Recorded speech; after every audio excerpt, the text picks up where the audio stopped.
And like I said, he got that one to a T, because after holding a 1 hour and 17-minute news conference, the headlines accusing the president of assailing the media were everywhere. Here at Fox, we're all for fair and balanced and giving you the good and the bad. And since everyone was focusing on the failures, we thought we would point out, as we do each and every day, on the successes as well. We figure it's a 24-hour news network. We've got time. All right, so like Fiat Chrysler investing $1 billion, $1 billion, adding 2,000 jobs. Then there's GM investing $1 billion, adding or retaining 7,000 jobs. Intel, $7 billion, adding 10,000 jobs when all is said and done. You get the idea here. To Charles Payne, Charlie Gasparino. Amy Holmes is here, along with Gary Kalpom and Adam Lishinsky. Charles, first of all, thank you for hosting last week, although I thought it was tacky that you called it Payne on business. But what do you make of this? I mean, I always say Donald Trump, the good, the bad, get it all out there.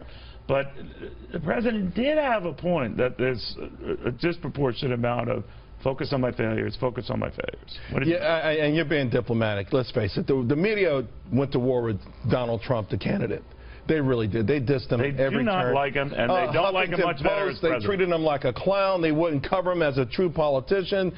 They really beat him up over and over and over again. He had to get a lot of stuff off his chest, and he did. But I think the American public enjoyed it as well, because the media has put themselves above everyone. They never ever pull out a mirror and look at themselves sometimes. And I understand the ideology, and most of them are left-leaning. But I think it's invaded their work to the point where they've lost a lot of credibility. But I wonder if they can risk going too far. You know, you keep doing it. That some do a little bit of soul searching. I know CBS's John Dickerson was that Donald Trump didn't ruin our reputation. We did. I'm paraphrasing to make the point that some journalists are looking inward, not many. Not very many. And Rasmussen reports we found consistently throughout the campaign that likely voters, they saw the media bias over and over, even last month. You know, after the campaign is over, after Donald Trump has won the election, nearly half of likely voters saw the media being biased. And that's the difference with your polling. You go to likely voters. Politically engaged people. Then how did you feel when the Washington Post called you guys outliers?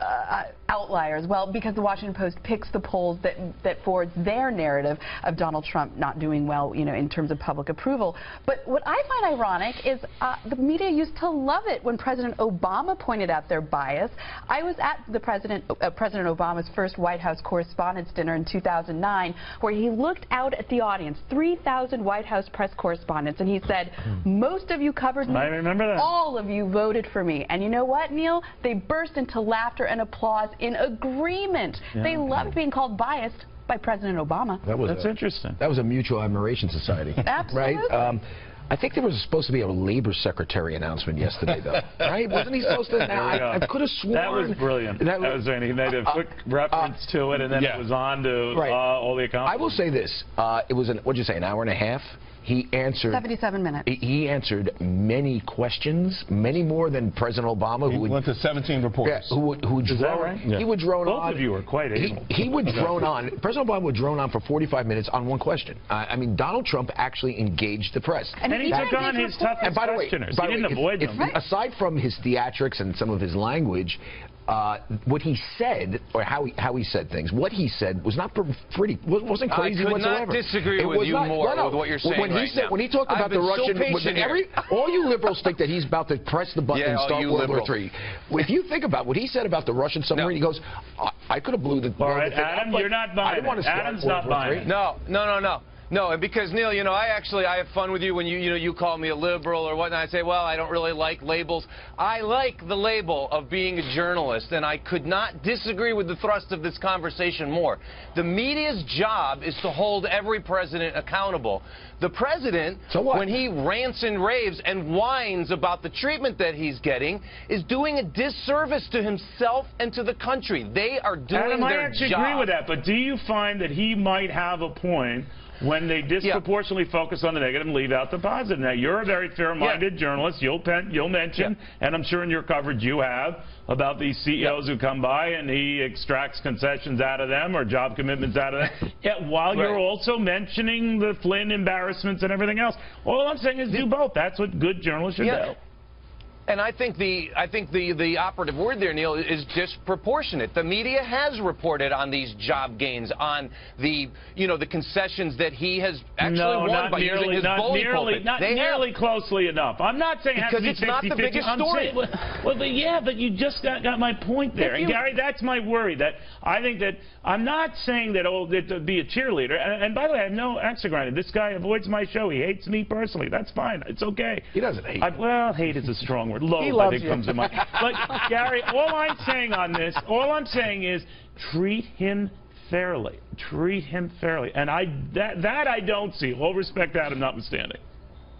If you turn on these networks and look at the bottom of this screen and look at the chyron, all you see are the words racist, radical, finger on the button. They throw around names.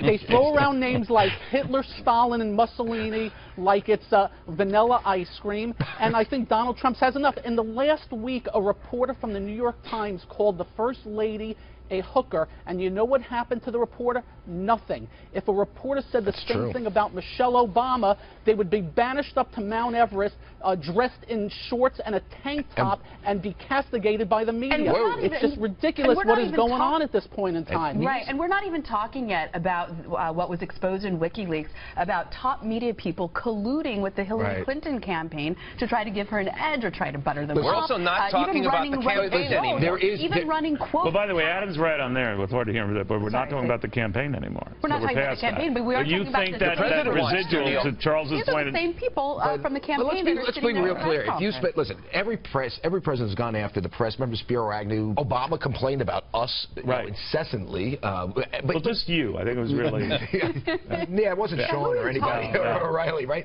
But here's the interesting thing, though. I think if he does myopically focus on the media constantly, he's not going to get much done. Well, that's where the markets come in, and that's, Charles, what I worry about, that this fixate on petty grudges on both sides stymies what the markets do want to see him do, and I'm wondering to the degree that he's screwed. You know what I mean? Like that the tax cuts, everything else, they know he can be distracted, and they will distract him to the point that his agenda goes kaput. Although he did interject at some, in the midst of all of that, he did kind of give us a timeline on Obamacare and taxes. He gave us enough in there that the Dow closed up that day. So, the Dow's still up a lot year to date, up a lot since his election, but almost priced to perfection, and losing sight of the fact that the thing that could undo it is this kind of stuff. But this kind of stuff, but also let's not forget, though, that the night Donald Trump was elected, the equity futures showed that the market was going to crash. That's right. That's right. He came out that night, though, with an eloquent acceptance speech. It was followed up by acts that we were told could never happen by Donald Trump, by acts of presidentialness that we think that we put in the central casting. And an economic plan, and a pretty solidified. But what I'm trying to say is that I think he'll pivot at the right time. I don't think every press conference can be like this, but I think the first one, he had to get a lot off his chest. But I also think it serves another purpose, which is by showing the media bias. And I would say with the New York Times story about Mike Flynn and FBI investigations, the Washington Post, what Donald Trump is also doing is blunting the impact of those stories on his administration. He can't avoid them. He's actually blunting their impact. He's actually elevating. Where do you see this going on? Do you think part of the agenda, if there's an agenda, I know you do not subscribe to that view, but part of the agenda is here, let's get him so rattled or so sidetracked that none of this ever happens, which might be the goal. Yeah, I mean, the ball is in his court. If he behaves with decorum and the way we expect a United States president to behave in public, the media will focus on what he's talking about. You better behave with decorum. Adam, no, the onus isn't on the media. Yes, it is. The onus is on the president. I want everyone to be nice to everyone. Adam, what's the craziest thing he said yesterday? What's the craziest thing he said yesterday? This week. It's his tone. He's representing the entire United States. That was crazy? What did he say that was crazy? Crazier he said nothing that was crazy. Come on, Charlie. And let's not forget that Lyndon Johnson used to have meetings on the porcelain throne. Give me a break. Well, Adam's upset because he said... No, he did say that I'm rubber, Adam is glue, whatever he said. Bounces off me. I'm kidding. Everyone hugged.